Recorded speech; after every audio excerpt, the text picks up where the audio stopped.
What's going on, people? This is Eli Wananda. Thank you for watching. I'm the Black Dad Vlogger. And in today's video, I want to talk about children becoming angry or having tantrums. And I'd like to share a little bit about my evolution over the last few weeks and months in how I've started to try to understand my children better when it comes to their emotions, particularly their anger when they're having tantrums, and to share some tips that I've picked up from elsewhere about how ways that we as parents can better negotiate these incidents and how we can kind of better frame them so that we view their emotions and the anger that children have in a better kind of framework. So yeah, I hope you enjoy this video. I want to first of all just say that I'm somebody who, generally speaking, have tended to simply avoid people who display the kinds of emotions that make me uncomfortable. And that goes for anger. If I have people around me who I know get angry very quickly, very easily, I tend to shy away from them. I tend to not want to spend much time with them. And obviously this is a perfectly normal, natural way of approaching life, isn't it?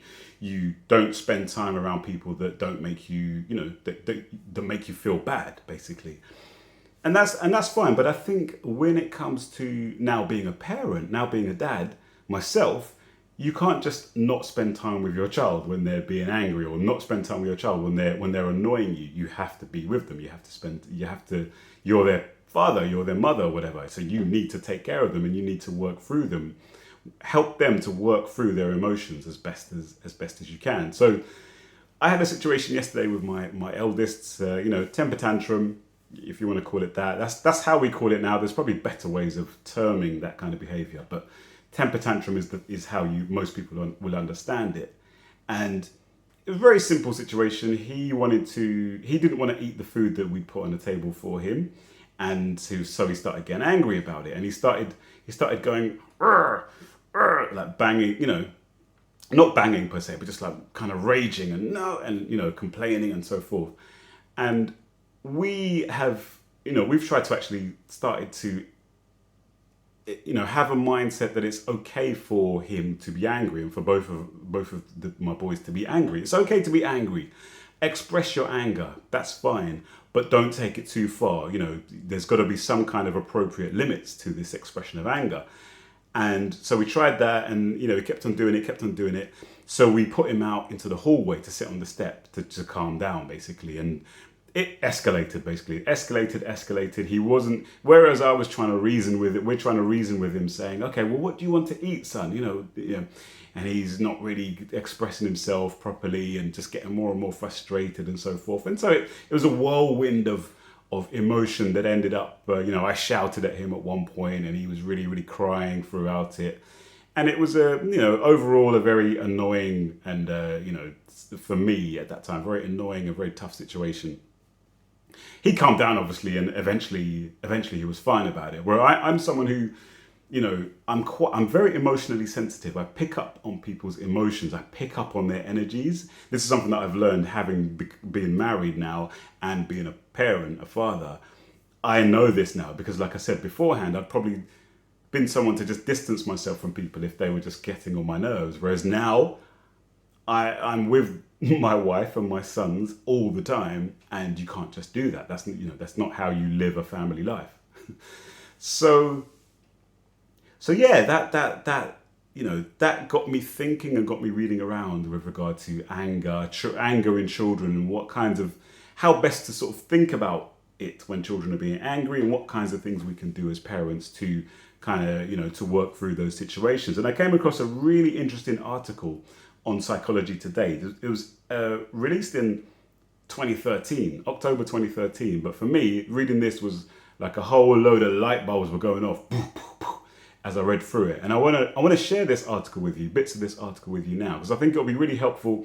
Because basically, what's happening here is that this isn't a child doing something that humans don't do. He's just being a human. They're just being like the rest of us are. We're all humans, and we all have emotions that we need to learn how to deal with and control, yes, but we do need to work through them. And I talked about how we sent him out to sit on the step for a while. And this article actually opens up straight away with by talking about that type of thing. So let me read the article. It says, 10 things to remember when your child gets angry. When our kids get angry, I'm going to read children. Every time this article says kids, I'm going to say children. I don't like that word kids. So when our children get angry, it pushes buttons for most of us. We want to be loving parents. Why is our child lashing out like this? Many parents are tempted to send an angry child to her room to calm down. After all, what else can we do? We certainly can't reason with her when she's furious. It's no time to teach lessons or ask for an apology. She just needs to calm down. Every parent understands this. You just want to get them into a place where they're just the boiling point is going to reduce down. Perfectly natural, normal instinct to do. Back to the article. If we send her to her room, she will indeed calm down eventually. Unfortunately, she'll also have gotten a clear message that her anger is unacceptable and that she's on her own when it comes to managing her big, scary feelings.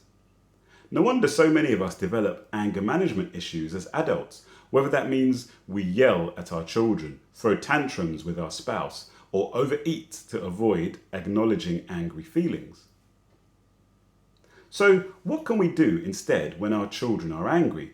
We can help them learn to manage their anger responsibly. This begins with accepting anger without acting on it. One of the most critical tasks of childhood is learning to tolerate the wounds of everyday life without moving into reactive anger. That gives us the opportunity to address those challenges and resolve them more constructively.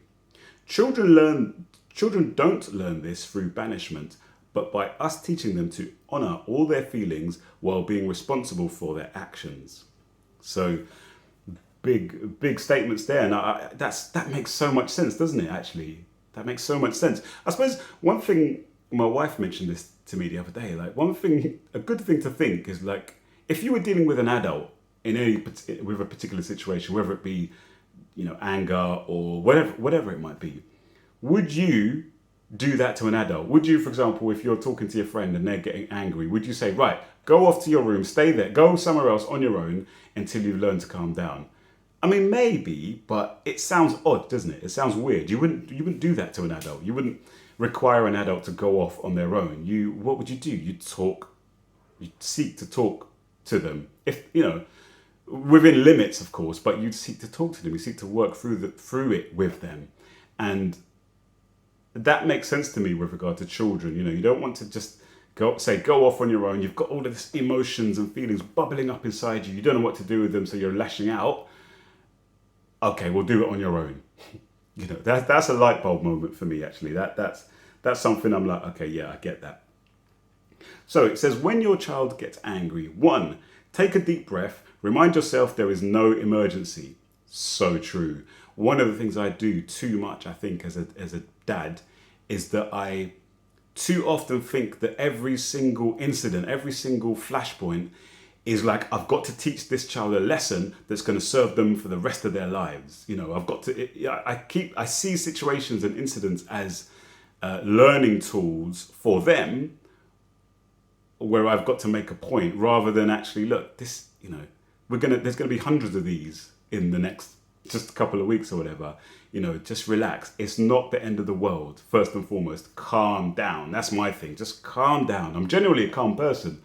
But when it comes to children, because I've not been used to dealing with other people, basically in their emotions, I get frustrated very easily and I need to learn to calm down. Number 2, remind yourself that tantrums are nature's way of helping small people let off steam. Love this now. Their brains are still developing and they don't yet have the neural, that is in the brain, pathways to control themselves as we do. And please note that we don't always regulate our anger very well, even as adults. Very true. The best way to help children develop those neural pathways is to offer empathy while they're angry and at other times. It's good actually, for your child to express those tangled, angry, hurt feelings. After we support children through a tantrum, they feel closer to us and more trusting. They feel less wound up inside, so they can be more emotionally generous. They aren't as rigid and demanding. That's disarmingly powerful for me to hear that, because they're suffering. When a child is angry, that child is suffering at that time, because they, like the article says, they don't have the pathways. They haven't got the life experience to know how to modulate and regulate their behaviors and go down the appropriate paths to deal with those emotions. And actually, one of the things when we did antenatal classes, one of the things that really jumped out at me, one of the facts, was that a child's brain, when it's born, when a child is born, their brain is something like, is it only a third of its actual eventual size? There's like 2/3 of the child's brain that's not there yet, hasn't yet developed. That's one of the evolutionary things that's developed to enable the child's head to get through the womb, is that you don't want it to have a fully developed brain, because it won't be able to get through the womb to be born. So bear that in mind when you're trying to give your children these complicated lessons, that their brains are still very, very small, especially in that first 2 years, but also continuing. The size might be all there I think by the time they're about 2 or 3, but the circuitry, if you like, the piping, the plumbing, or the feelings, the nerves and so forth aren't yet fully developed. The memory hasn't yet been fully developed in there. So, they need you to be on their side. They need to know that you're on their side. And something that my eldest did, which I'm so ashamed of doing this, but he, a little bit later on, as he was calming down, he sort of grabbed my leg, and I was like, no, get off. No, no, that's not good. I don't want, I was still angry at the fact that he'd been having this tantrum, and yet obviously he was like reaching out to me for connection, and I kind of just like shrugged him off. So I don't feel good about that. But you know what? One of the things I've learned with parenting is that guilt will smash you down. Guilt will crush you if you allow it to. So don't let it crush you. But yeah, I wasn't pleased. I wasn't proud of that. Especially after reading this, I understand that use those when they're reaching out for you for cuddles and hugs and so forth. Understand that they are seeking to be close to you, because they feel like they can trust us. So number 3, remember that anger comes from our fight, flight, or freeze response. And okay, this is interesting. This means it's a defense against threat. Occasionally that threat is outside us, but usually it isn't. We see threats outside us because we're carrying around old stuffed emotions like hurt, fear, or sadness. Whatever's happening in the moment triggers those old feelings, and we go into flight mode to try to stuff them down again. So it's that thing I was talking about, trying to avoid them. So running away, flight mode. Losses and disappointments can feel like the end of the world to a child, and children will do anything to fend off these intolerable feelings, so they cry and rage and lash out. If they feel safe expressing their anger, and we meet that anger with compassion, their anger will begin to melt. That's when they can access the more upsetting feelings underneath. So while we honour our child's anger, it's the expression of the tears and fears beneath the anger that is healing for all humans. So yeah, that's the thing, is that there's something going on. When my eldest was saying, no, I don't want to eat this, our skill as parents is to try to get to, is to understand what's underneath that rage. And actually it's fairly obvious. He didn't want to eat that particular food. He was later on. He did actually start to say, "I'm tired. I'm hungry." When he was raging and crying, and obviously, looking back, his blood sugar levels were probably dipping quite low. Because we'd had quite a busy day yesterday. We'd been doing a lot of things yesterday, and we were having dinner later than we normally eat. Probably a good half hour, 45 minutes later than we normally eat. All of those things were going on, and actually, as a parent, it should have been obvious to me as to what was going on there, but basically that's the point, is that usually after the time, it's possible to kind of within myself to think and to balance things up and realize, okay, that's why he was frustrated. But if what we need as parents to do is to, during the peak moments of that confrontation is to understand that what they need at that time is love. What they need is compassion. What they need is closeness, not rejection, not pushing away, not isolation. So number 4, set whatever limits are necessary to keep everyone safe while acknowledging the child and staying compassionate. So that goes without saying. If they are starting to hurt themselves or hurt others, that's where you do need to make sure that you jump in. But still, they need to be able to know that the anger is okay to be angry. Be angry. It's fine. Be angry if you need to be angry, if that's how you're feeling. And then the next point is the same.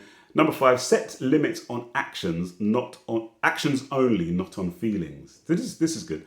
The more compassionate you can be, the more likely your child will find her way to the tears and fears under the anger. So it's got a quote here, something you could say, it's very American, but oh, sweetie, I'm sorry this is so hard. You're saying I never understand you. That must feel so terrible and lonely. You don't have to agree. Just acknowledge her truth in the moment. Once she feels heard, her truth will shift. And that's a lesson for adult engagement, isn't it? It's a lesson for adult conversations. The key thing, I hear this a lot in the work context, like when it comes to managing people, a key thing is to be really careful to make sure that you recognize what other people are telling you and what other people are telling you they feel first and foremost before you might want to go into, well, this is how I feel and this is what I want to say. And the same goes for children, of course. Number 6, keep yourself safe. It's this kind of variation of the theme. Number 7, I really like this one. Stay as close as you can. Your child needs an accepting witness who loves him even when he's angry. If you need to move away to stay safe, tell him, I won't let you hurt me, so I'm moving back a bit, but I'm right here. Whenever you're ready for a hug, I'm here. If he yells at you to go away, say, you're telling me to go away, so I'm moving back a step, okay? I won't leave you alone with these scary feelings, but I will move back. Interesting.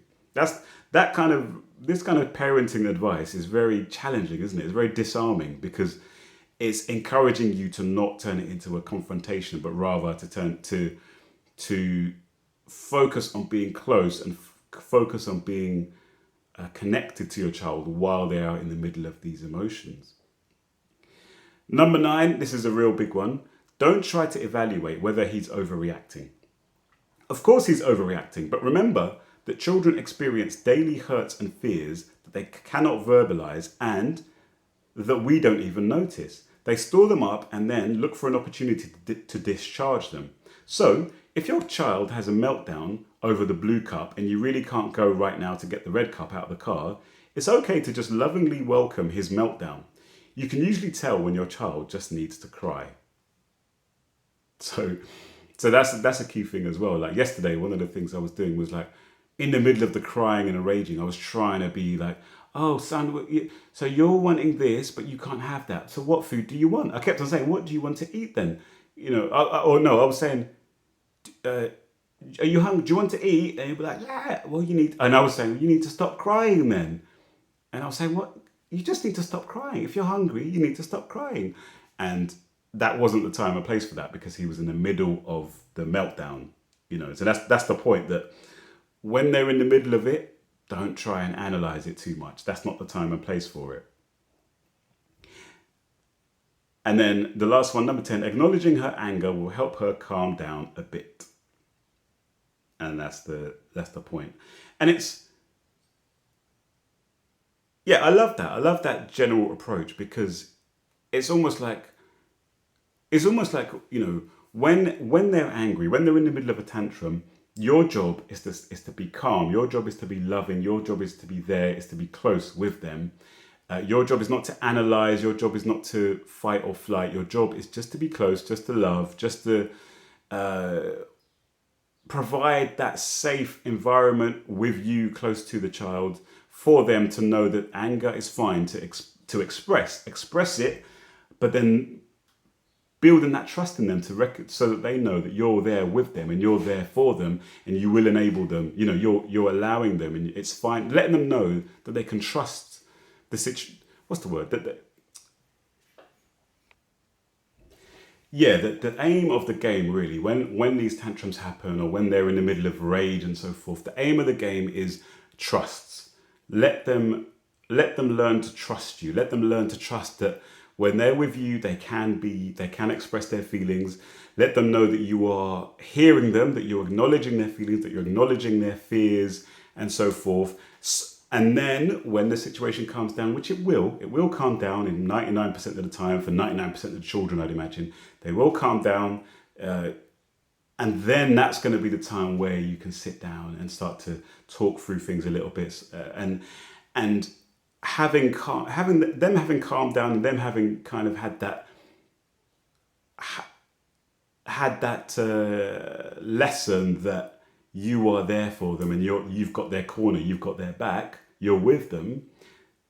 You know, that's building. We're talking about the neural pathways. That's building the neural pathways in their brains and their bodies, because the mind is much more than just the brain. It's the whole body as well. You know, I'll talk about that in another video. But having built that, you're starting to build that memory. You're starting to build that circuitry in their brains so that they understand and recognize. You know, they can step back. They'll learn to sort of step back more and more from the heat and start to understand that they can talk to you and they can express themselves to you and that you're there for them and that you love them and you'll work through these things with them.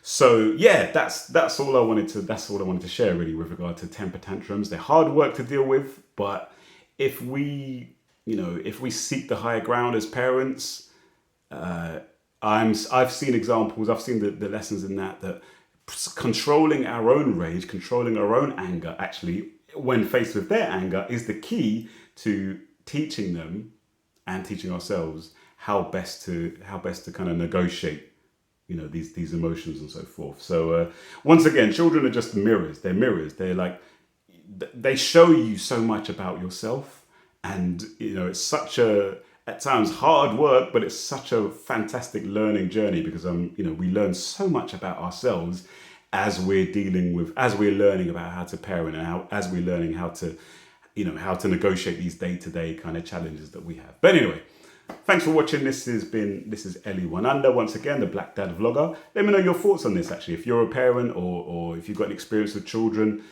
I'd love to hear how other people kind of, negotiate these situations themselves, and leave some comments in the chat description, in the comment box. Anyway, take care, make sure you subscribe, make sure you like the video, share it, and I'll speak to you soon.